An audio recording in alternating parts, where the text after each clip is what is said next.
नमस्कार, दोपहर समाचार में आपका स्वागत है।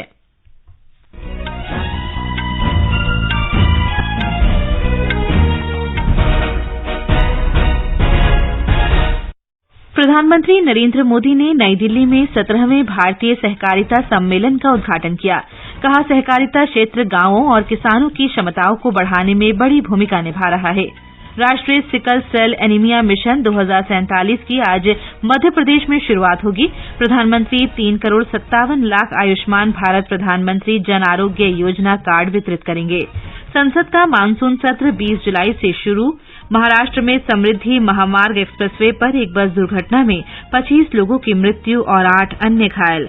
राष्ट्रपति, उपराष्ट्रपति और प्रधानमंत्री ने दुर्घटना पर शोक व्यक्त किया। अमरीकी उच्चतम न्यायालय ने छात्रों के ऋण माफ करने की राष्ट्रपति जो बाइडेन की $400 अरब की योजना को खारिज किया और सैफ फुटबॉल चैंपियनशिप के सेमीफाइनल में आज शाम बेंगलुरु में भारत और लेबनान आमने सामने होंगे।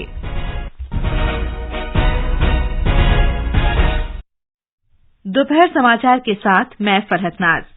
प्रधानमंत्री नरेंद्र मोदी ने कहा है कि अमृतकाल में देश के गांवों और किसानों की क्षमता बढ़ाने के लिए सहकारिता क्षेत्र की भूमिका बहुत अधिक बढ़ने वाली है। प्रधानमंत्री ने आज नई दिल्ली में 17वें भारतीय सहकारिता सम्मेलन के उद्घाटन अवसर पर कहा कि देश में सहकारिता क्षेत्र को मजबूत करने के लिए सरकार ने कई कदम उठाए हैं। जब विकसित भारत के लिए बड़े लक्ष्यों की बात आई तो हमने सहकारिता को एक बड़ी ताकत देने का फैसला किया। पहली बार सहकारिता के लिए अलग मंत्रालय बनाया, अलग बजट का प्रावधान किया। आज कोऑपरेटिव्स को वैसी ही सुविधाएं, वैसा ही प्लेटफॉर्म उपलब्ध कराया जा रहा है जैसा कॉरपोरेट सेक्टर को मिलता है। सहकारी समितियों की ताकत बढ़ाने के लिए उनके लिए टैक्स की दरों को भी कम किया गया है। सहकारिता क्षेत्र से जुड़े जो मुद्दे वर्षों से लंबित थे, उन्हें तेज गति से सुलझाया जा रहा है। प्रधानमंत्री ने कहा कि सरकार किसानों के कल्याण और कृषि के हर क्षेत्र को विकसित और आत्मनिर्भर बनाने के प्रयास कर रही है। श्री मोदी ने कहा कि केंद्र सरकार कृषि और किसानों के कल्याण के लिए हर वर्ष 6.5 लाख करोड़ रुपए से अधिक खर्च कर रही है। उन्होंने कहा कि छोटे और मंझोले किसानों को सरकारी योजनाओं से बहुत लाभ हुआ है। प्रधानमंत्री ने कहा कि भारतीय जनता पार्टी सरकार में किसानों को विभिन्न योजनाओं के जरिए हर वर्ष 50,000 रुपए की गारंटी दी गई है। उन्होंने कहा कि ये मोदी की गारंटी है।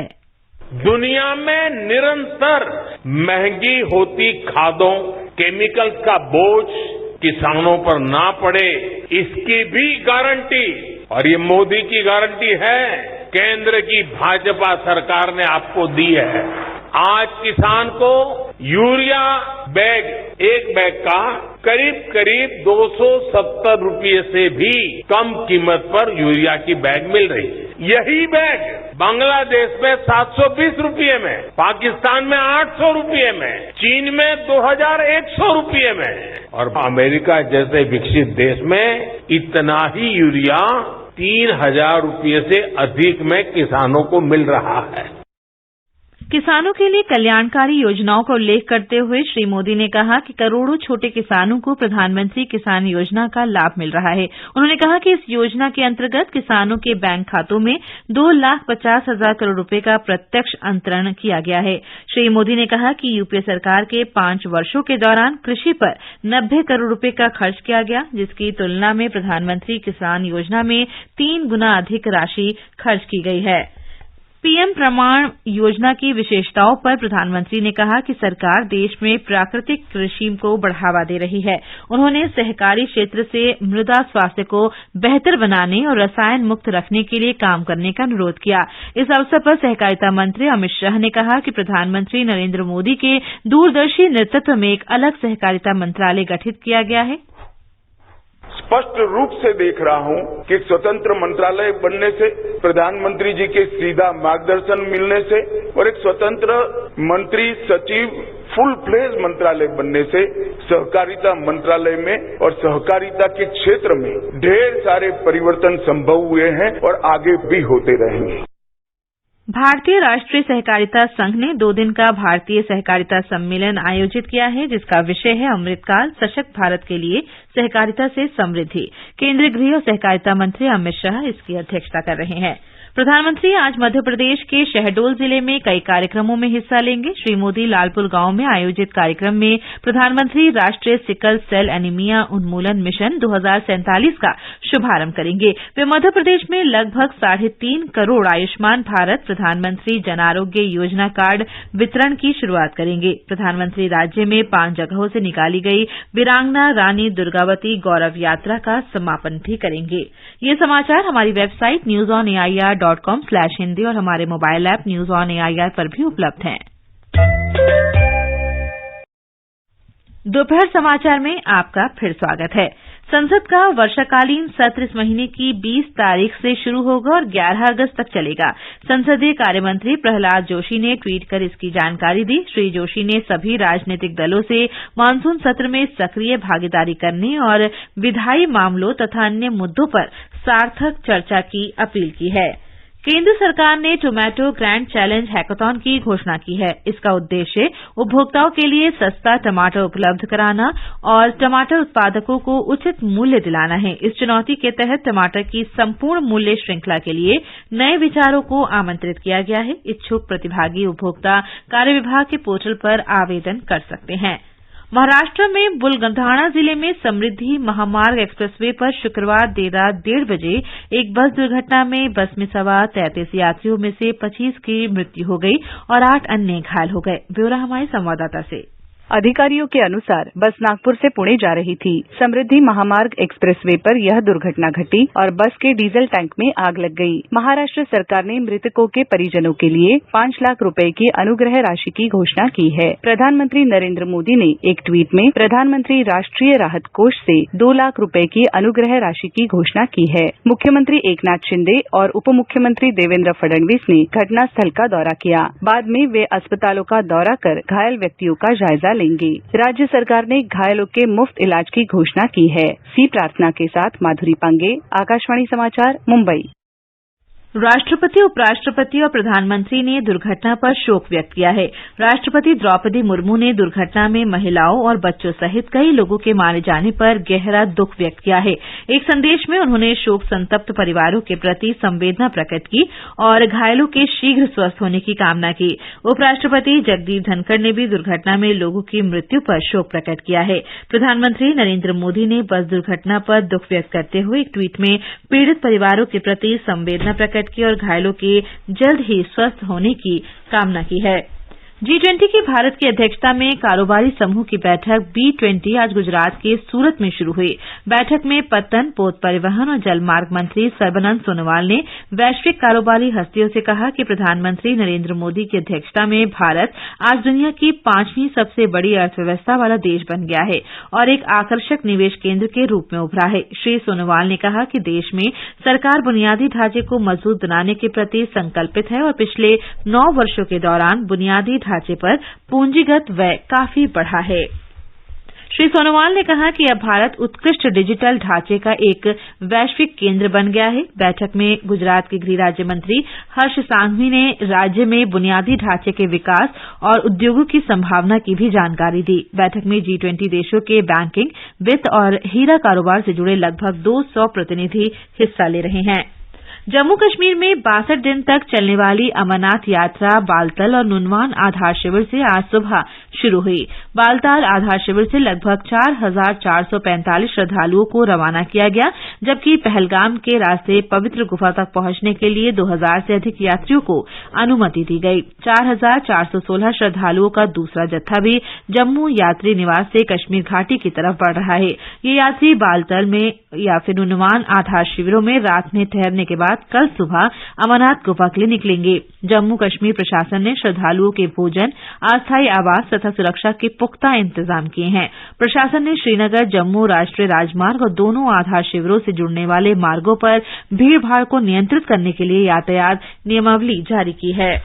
सरकार ने महसूल हिल स्टेशन शिमला को लोगों के लिए अधिक अनुकूल बनाने के प्रयोजन से स्मार्ट सिटी मिशन के तहत कई पहल की हैं। पर्यटकों के इस पसंदीदा शहर में लगभग 715 करोड़ की लागत से 200 से अधिक परियोजनाएं चलाई जा रही हैं। इनका उद्देश्य बुनियादी ढांचे का विकास और लोगों के लिए रहन सहन को बेहतर बनाना है। एक रिपोर्ट। शिमला में पैदल चालन की परंपरा औपनिवेशिक काल से रही है। स्थानीय लोगों और पर्यटकों को खुशनुमा मौसम के बीच सुरम्य वादियों में पैदल चलते देखा जा सकता है। खासकर बुजुर्गों और बच्चों के लिए आवाजाही को सहज बनाने के लिए कई सड़कों के किनारे पैदल चालन मार्ग बनाए गए हैं। स्कूल जाने वाले बच्चों के लिए सर्कुलर रोड पर एक सबवे बनाया गया है, जो अपनी तरह का पहला सबवे है। शहर में 8 स्मार्ट बस स्टॉप भी बनाए जा रहे हैं, जिनकी छतों पर सौर पैनल होंगे। शिमला स्मार्ट सिटी में एक और दोहरी सुरंग बनाई जा रही है, जिससे कुफरी, नालडेहरा, नरकंडा और चाइल जाने वालों को भीड़ भाड़ से छुटकारा मिलेगा। सुपर्णा सैकिया की रिपोर्ट के साथ समाचार कक्ष से निखिल कुमार। अमेरिका में उच्चतम न्यायालय ने $400 अरब के छात्र ऋण को माफ करने के राष्ट्रपति जो बाइडेन की योजना को खारिज कर दिया है। न्यायालय ने 2 करोड़ 60 लाख अमरीकियों का ऋण माफ करने की इस योजना को असंवैधानिक और राष्ट्रपति के अधिकार क्षेत्र से बाहर बताया। उच्चतम न्यायालय के ताजा फैसले को अमरीकी राष्ट्रपति और उनकी डेमोक्रेटिक पार्टी के लिए एक और बड़ा राजनीतिक झटका माना जा रहा है। ये समाचार आकाशवाणी से प्रसारित किए जा रहे हैं। ताजा समाचार जानने के लिए आप हमारे Twitter handle @AIR News Hindi को फॉलो कर सकते हैं। ये आकाशवाणी है। दक्षिण एशियाई फुटबॉल फेडरेशन सैफ चैंपियनशिप के पहले सेमीफाइनल में आज कुवैत का मुकाबला बांग्लादेश से होगा। ये मैच बेंगलुरु के श्री कांतिवीरा स्टेडियम में खेला जाएगा। आज ही शाम 7:30 बजे दूसरे सेमीफाइनल में भारत और लेबनान आमने सामने होंगे। चीन के हुआंगझू में आयोजित एशियाई स्क्वैश मिक्स्ड डबल्स चैंपियनशिप का खिताब दीपिका पल्लिकल तथा हरिसंदर संधू की जोड़ी ने जीत लिया है। युवा कार्यक्रम और खेल मंत्री अनुराग सिंह ठाकुर ने दोनों खिलाड़ियों को बधाई दी है।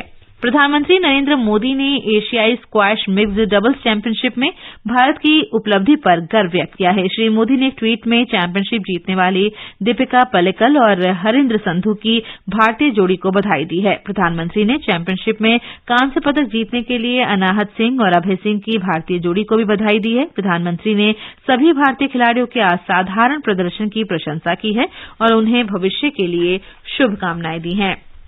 भाला फेंक खिलाड़ी नीरज चोपड़ा ने लुसाने डायमंड लीग का खिताब जीत लिया है। ओलंपिक चैंपियन नीरज ने चोट के बाद शानदार वापसी की और 87.66 मीटर भाला फेंक कर खिताब अपने नाम किया। उन्होंने इस वर्ष मई में दोहा डायमंड लीग में भी जीत हासिल की थी। प्रतियोगिता में जर्मनी के जूलियन वेबर ने 87.03 मीटर वाला भाला फेंक कर दूसरा स्थान प्राप्त किया। चेक गणराज्य के जैकब वेडलेच तीसरे स्थान पर रहे। प्रधानमंत्री नरेंद्र मोदी ने भाला फेंक खिलाड़ी नीरज चोपड़ा को लुसाने डायमंड लीग में शानदार प्रदर्शन पर बधाई दी है। श्री मोदी ने एक ट्वीट में प्रतिस्पर्धा के सभी चरणों में नीरज चोपड़ा के असाधारण प्रदर्शन की तारीफ की। उन्होंने नीरज चोपड़ा की प्रतिभा, समर्पण और बेहतर प्रदर्शन के लिए निरंतर प्रयास की सराहना भी की है। आज राष्ट्रीय चिकित्सक दिवस है। ये दिन मशहूर डॉक्टर और पश्चिम बंगाल के दूसरे मुख्यमंत्री डॉक्टर बिधान चंद्र रॉय की स्मृति में मनाया जाता है। उनका जन्म 1 जुलाई 1882 को हुआ था और आज ही के दिन वर्ष 1962 में उनकी मृत्यु हुई थी। चिकित्सा दिवस का आयोजन समाज की भलाई के लिए स्वास्थ्य सेवा के प्रति चिकित्सकों के समर्पण तथा उनके योगदान के सम्मान स्वरूप किया जाता है। गृहमंत्री अमित शाह ने डॉक्टर दिवस पर चिकित्सक समुदाय को बधाई दी है। एक ट्वीट में श्री शाह ने कहा कि चिकित्सक समुदाय समर्पण और निस्वार्थ सेवा का प्रतीक है और लोगों को स्वस्थ और कुशल बनाए रखने के प्रति उनका संकल्प अटूट रहा है। और अंत में मुख्य समाचार एक बार फिर। प्रधानमंत्री नरेंद्र मोदी ने नई दिल्ली में 17वें भारतीय सहकारिता सम्मेलन का उद्घाटन किया। कहा, सहकारिता क्षेत्र गांवों और किसानों की क्षमताओं को बढ़ाने में बड़ी भूमिका निभा रहा है। राष्ट्रीय सिकल सेल एनीमिया मिशन 2047 की आज मध्य प्रदेश में शुरुआत होगी। प्रधानमंत्री 3 करोड़ 57 लाख आयुष्मान भारत प्रधानमंत्री जन आरोग्य योजना कार्ड वितरित करेंगे। संसद का मानसून सत्र 20 जुलाई से शुरू होगा महाराष्ट्र में समृद्धि महामार्ग एक्सप्रेसवे पर एक बस दुर्घटना में 25 लोगों की मृत्यु और 8 अन्य घायल। राष्ट्रपति, उपराष्ट्रपति और प्रधानमंत्री ने दुर्घटना पर शोक व्यक्त किया। अमेरिकी उच्चतम न्यायालय ने छात्र ऋण माफ करने की राष्ट्रपति जो बाइडेन की $400 अरब की योजना को खारिज किया और सैफ फुटबॉल चैंपियनशिप के सेमीफाइनल में आज शाम बेंगलुरु में भारत और लेबनान आमने सामने होंगे। इसके साथ ही दोपहर समाचार का ये अंक समाप्त हुआ। नमस्कार।